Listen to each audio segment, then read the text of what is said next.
Весь Кыргызстан всегда наблюдает за вами, болеет за вас горячо. Сильно переживаем за вас всегда, когда вы выходите на ринг. Я хочу выразить искреннюю благодарность вам, Павел Васильевич, за ваш тренерский талант, за ваше мастерство, что вы подготовили таких спортсменок, как Валентина. Я еще раз поздравляю вас, всех кыргызстанцев поздравляю с прекрасной победой Валентины Анатольевны. И спасибо, что вы приехали. Мы надеемся и уверены, что вы еще покажете, что много великих достижений всему миру. И мы будем радоваться, вы будете радовать кыргызстанцев своими победами.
Спасибо.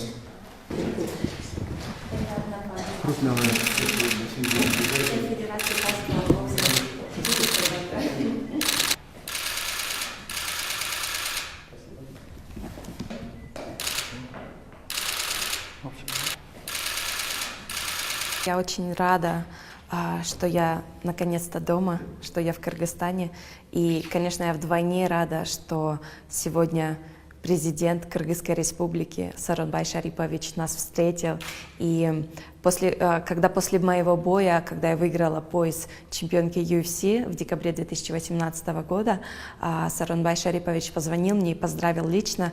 Я была очень рада. И сейчас я вдвойне рада, потому что я могу лично сказать спасибо. Для меня, как для спортсмена, получить государственную награду – это большая мотивация. Мотивация для того, чтобы приносить больше результатов в нашей стране, продвигать больше наш спорт и достигать новых результатов. Поэтому это своего рода мотивация для любого спортсмена. И, конечно, если я говорю лично о себе, то для меня у меня через 2 месяца защита пояса в Чикаго 8 июня.